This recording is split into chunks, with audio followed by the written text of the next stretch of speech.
What's up guys, this is Jeff and today I want to show you how to assemble this bike. If you haven't already watched the bike review, you can find it through the card at the top of this video or the link provided in the description section below. I hope this video will help you during the assembly process.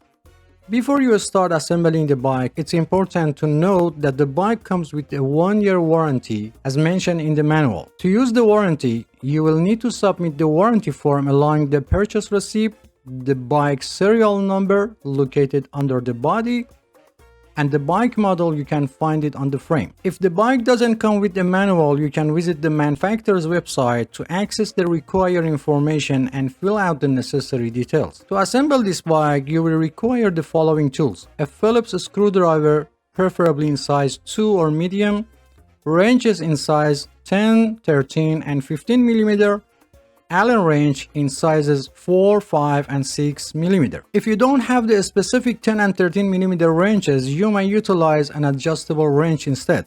However, it's required to have a 15 mm open-end wrench available. I generally recommended utilizing a 3-way Allen wrench with sizes 4, 5, and 6 mm. These sizes are more commonly employed and can endure significant pressure during assembly. If you need to purchase these tools, I've included a link in the description section below where you can find them at the lowest available price. These bikes are manufactured in China and their measurement system is based on the metric system. However, you can also use inch wrenches if needed. The wrenches may feel slightly loose in some instances, but they are still capable of tightening the screws and nuts. These are the size of inch wrenches that you can use. Some parts of this video are common to all bikes, and in order to be able to give you a complete explanation, I've used several bikes. So don't be surprised if you see different bikes in some part of video. Okay, let's start. First, check the box completely to make sure there is no any damage. If the box appears to be damaged, when opening it, make sure the bike parts are not damaged in the damaged area of the box. Avoid tearing the box completely when removing the bike. Why? The reason for keeping the box is that the bike may have been damaged during shipping and you plan to return it to the store and you will need the box for return process. Before returning the product, you can contact manufacturer customer service and ask them to send you a damaged part free of charge. Each store considers a return time policy for itself. For example, eBay or Amazon, you have 30 days to return the product. Make sure they get the part to you before this date, otherwise return the product. To open the box, use a 1/2 inch deep cutter or knife and start by cutting the top and side of the box. Even you cut through the middle of the top, as long as your cutter blade dip stays within 1/2 inch, it won't affect the bike.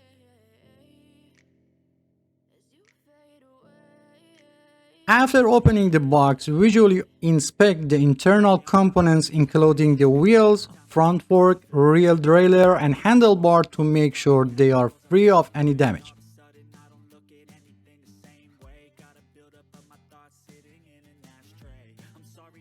After making sure that the bike components are intact, you can take the bike out of the box and still avoid tearing the box. To safely remove the bike, it's recommended to bend your knees slightly and place the box vertically and start taking the bike out in a slow and controlled manner. Pay attention to your posture. Do not put in too much pressure on your back to avoid muscle cramp. After removing the bike from the box, do not forget to check the inside of the box completely and do not throw away until you finish assembling the bike. Many times it happened that a small screw or nut was still hidden inside the box, even under the flaps. For ease of assembly, remove all paper and plastic cover from the bike. However, be careful not to damage the paint on the body when removing them, as this may lead to rust over time. Also be sure to remove any remaining tape from the body, as it will change the bike paint over time. Sometimes, especially for bikes 24 inch and up, removing a bike tire can be challenging. Be careful not to apply too much pressure when trying to remove the tire because it can lead to bend or broken spoke. To successfully remove the wheel, gently push the bike forward and backward while rotating the tire in the same direction to release. In the comments of my previous video, some have asked why I don't use a bike assembly tripod. Well, let me clarify that I assemble bike for regular folks, not experts, and I don't know what percentage of people have a bike tripod. Second question, why do I choose the assembly bike on the floor instead of the table?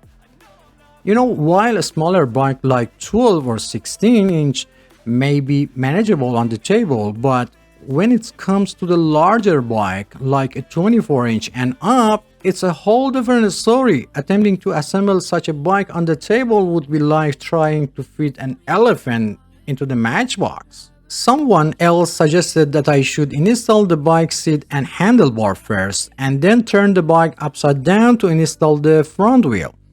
Dear friends, you have the freedom to choose any assembly method you prefer. There is no limitation. However, with your approach, you would need to readjust the seat and handlebar setting once the bike is returning to its upright position. I would appreciate your comments on this matter as it would be helpful to determine which method is easier overall. For easier assembly, you can lean the rear wheel against a wall or other object. However, as you see, it's not necessary. To determine the correct direction, turn the fork so that the brake system is facing forward. Also, the brake cables should be placed in front or outside of the fork instead of inside or behind the fork.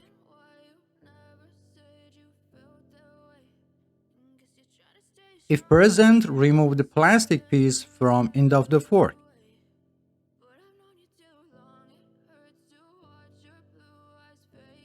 Remove the brake knob or brake noodle, or for caliper brakes or V-brakes, slightly loosen the brake wire anchor nut.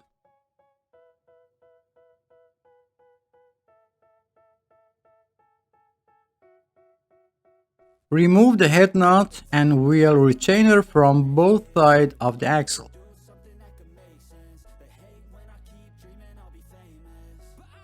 Check the tire and if available, find a direction of rotation of the tire.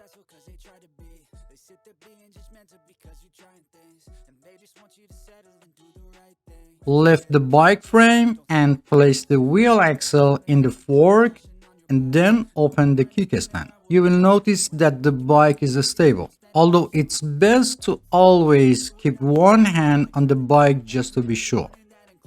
If the fork was bent and you couldn't put the tire in the fork, I made a video and I've put the link in the description section below how to fix it. There is a hole at the end of the fork.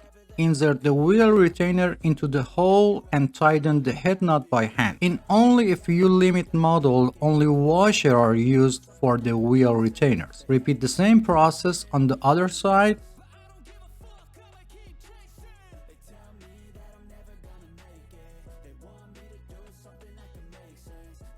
Now align the wheel in the center of the fork and slightly tighten the head nut on the one side. Tighten the nut slightly on the other side and finally tighten the head nut on each side completely. And don't forget to check the alignment of the wheel during the process.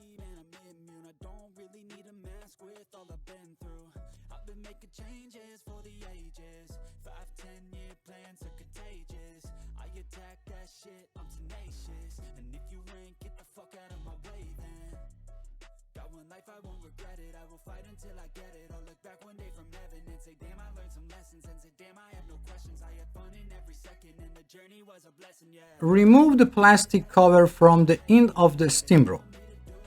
If it's difficult to remove, unscrew the steam bolt and remove the plastic.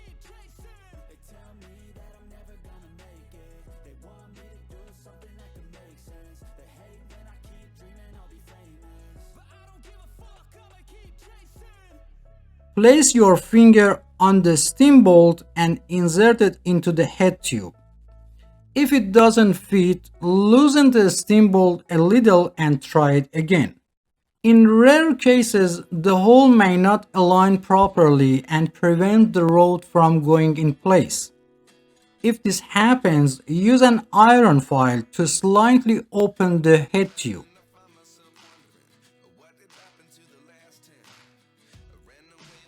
The height of the handle is adjusted. You can increase the height by half the length of the steam rope. Look for a specific mark or color on the bar to indicate the maximum height. For safety, the mark on the rod must be inside the tube.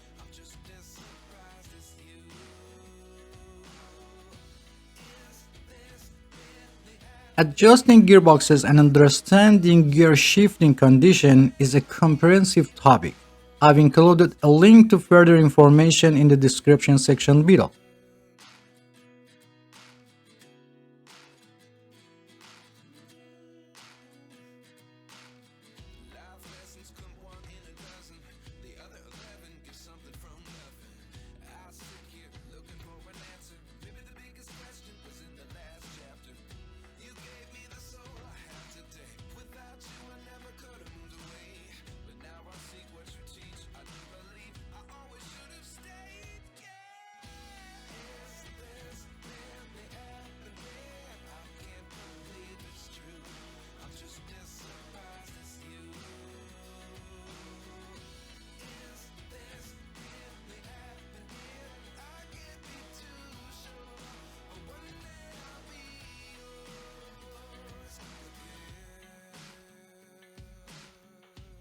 Align the tire with the handlebar and tighten the screw on the stem to secure the handlebar in place.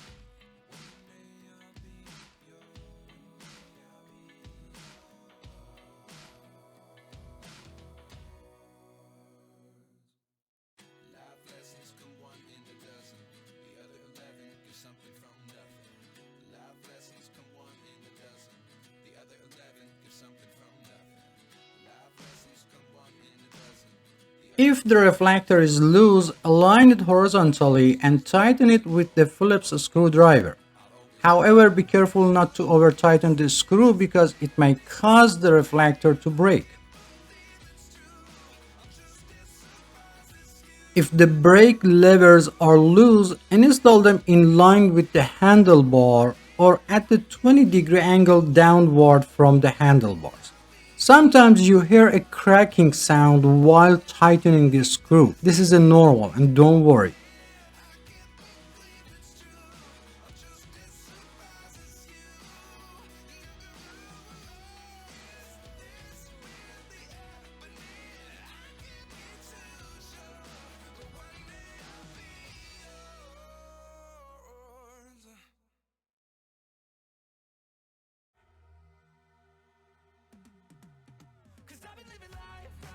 On 99% of bikes, the brake lever adjustment screw is often found next to the brake handle.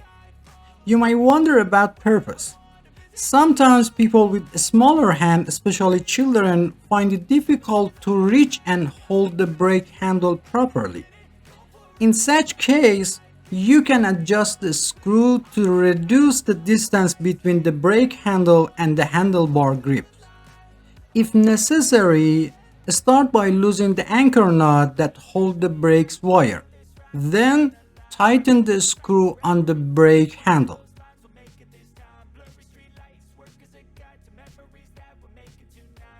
As you do this, you will notice that the brake handle moves closer to the handlebar grip and reducing the distance between them.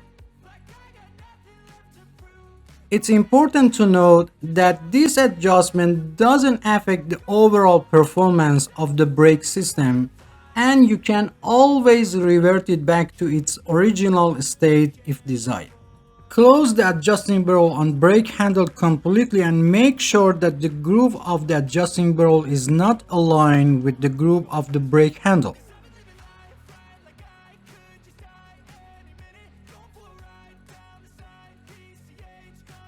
If the brake wire is not already loosened, loosen the anchor nut that's holding the brake wire.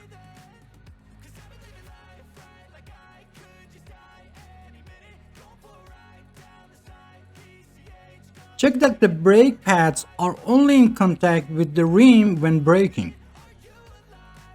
Press the brake arm and observe the position of the pads and adjust them if necessary.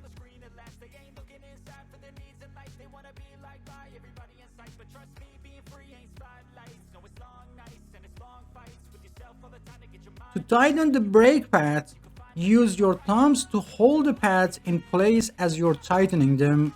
This prevents the pad from rotating during tightening.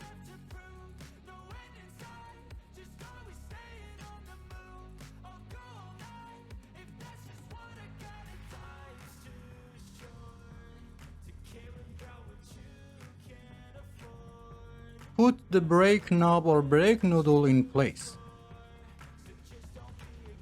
To adjust the tension of the brake cable, press both brake arms with 2 fingers and loosen the anchor knot. If loosened, never mind. Make sure the top and bottom brake cover are in place. Pull the brake cable and then tighten the brake anchor knot.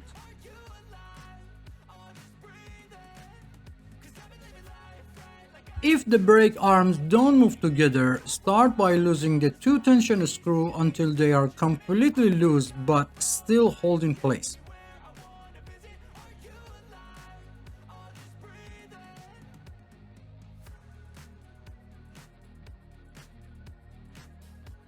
Push back the arm that wasn't moving and tighten the tension screw until a little before the end. Hold and release the brake lever while losing the tension screw by half a turn.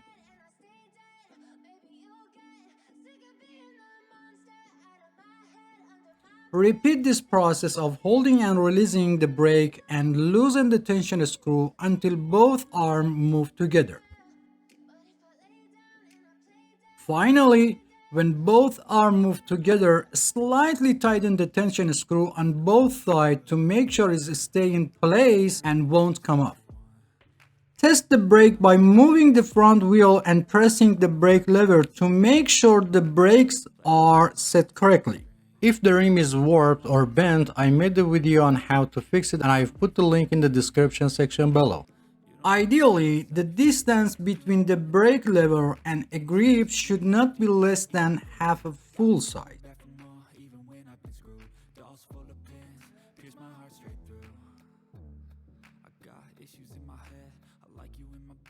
If necessary, do the same process for the rear brake.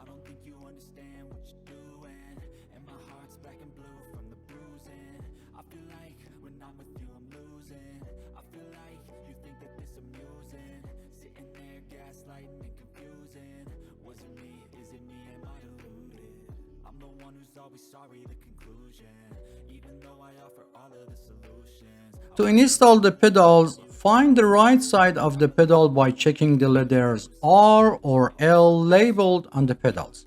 If there is no label, look for engraved letters on the bottom of the metal part. If the chain has came off the sun wheel or sprocket, reinstall it by placing it on the sprocket with your thumb and turning the pedal once.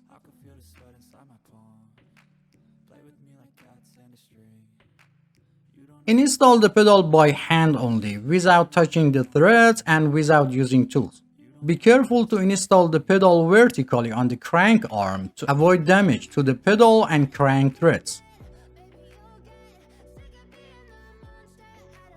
For the left side, turn it counterclockwise, or easy way, turn it toward the front of the bike. After making sure the pedal is in the correct position, turn it a few times by hand, then while holding the rear wheel, use a 15 mm wrench to tighten it. in rare cases when the pedal cannot be installed. First, install the pedal on the other side. Sometimes the pedal may be labeled with the letter L, but both pedals are designed for the right side of the bike.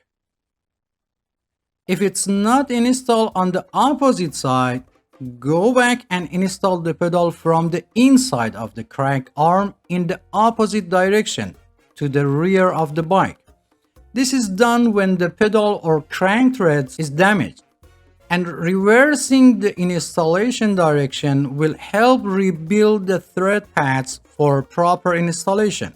Also, if the pedal installed in this position, then you know you have selected the right pedal.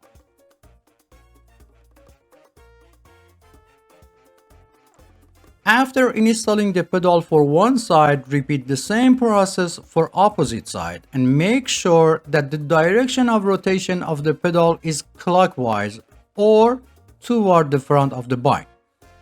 It doesn't matter if it's right or left. Always install them toward the front of the bike.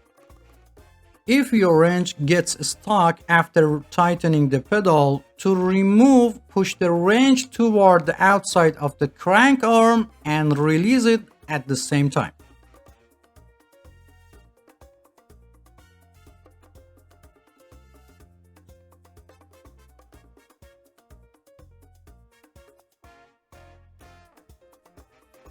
If necessary, loosen the two nuts holding the seat clamps and place the seat post in place and in a vertical position. Tighten the nuts on the both sides of the seat clamp from the left and right and make sure that the seat post doesn't move. Open the quick release seat post lever and place the seat post in the desired position. While holding the quick release seat post nut with one hand, turn the quick release seat post lever a few times with the other hand until it feels tight. Close the quick release seat post lever regardless of height and direction of the seat and test the movement of the seat. If the seat still moves, open the quick release seat post lever. While holding the quick nut, rotate the lever one full turn and test again. Repeat this step until the seat stops moving.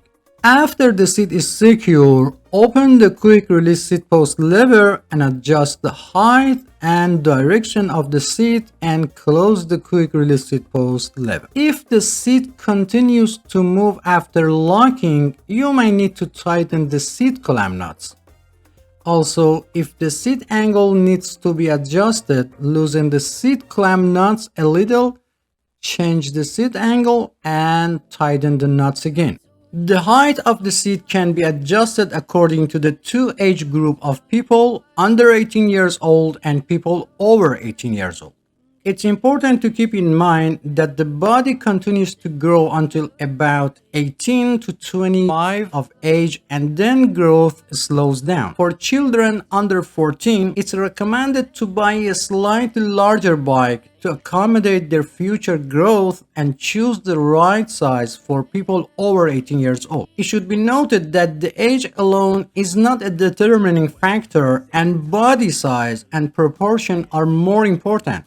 Some people may be 10 years old but have the same body size as a 13 years old. For bikes with training wheels, it's enough for children's toes to touch the pedals and they can turn them. For bikes without training wheels, the seat height is considered appropriate if toes can touch the floor while sitting on the seat, or one foot should be firmly on the ground while the heel of the other foot is flat on the pedal, or one foot should be on the ground while the toes on the other foot are placed on the pedal and the foot is slightly bent. If for any reason the seat post falls into the seat tube, turn the bike upside down and gently tap the bike body to remove the seat post. Another solution to prevent the post from falling inside the seat tube is to install the seat post alone first and then attach the seat. This eliminates the possibility of the seat post falling into the pipe during the installation. At the end, it's necessary to check the work done and make sure that all bolts and nuts are properly tightened. When inflating tires, some people inflate the tire to the amount of air indicated on the tire. However, it's important to note that the value displayed on the tire represents the maximum air pressure that the tire can withstand. For most bikes, the recommended air pressure is between 25 to 35 psi. In another way, after inflating to 20 psi, sit on the bike to check the tire pressure. If the tire is not fully inflated, increase the amount of the air. Remember, the weight of the cyclist determines the amount of the tire inflation. To inflate the tire, first remove the valve cap and then put the air pump head on it.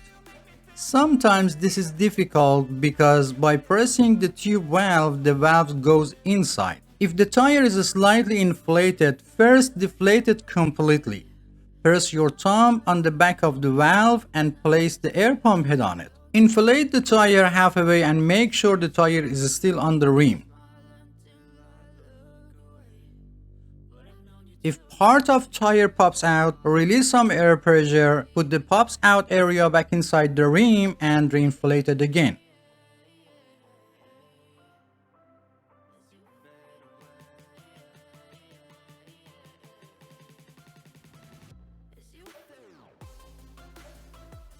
Over 90% of bike tubes have a Schrader valve, while the rest have the Presta valve. For Presta valve, you either need an air pump that supports this type of valve or you need a converter to conversion Presta valve to Schrader valves. To inflate the Presta model, first tighten the nut holding the valve on the rim, then remove the valve cap and open the nut above the valve all the way.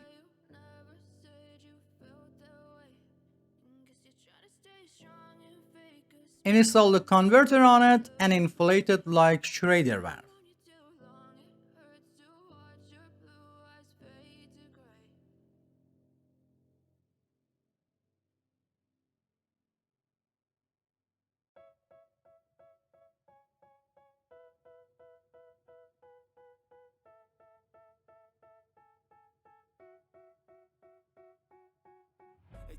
After inflating, first remove the air pump head, then remove the converter and close the nut above the valve again.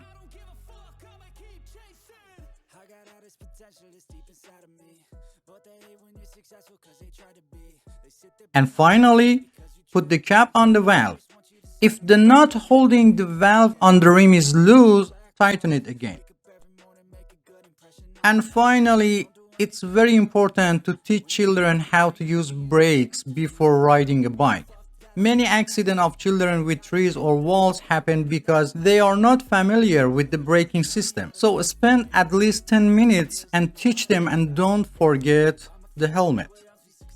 If you have any question, please provide specific details or timestamp from the video so I can better understand your question and provide faster help. If you enjoy the content, please subscribe to the channel for support me and turn on all notifications to be the first to know about new videos. Feel free to visit other parts of the channel. Thanks for watching and don't forget to hit the like button. Until next video.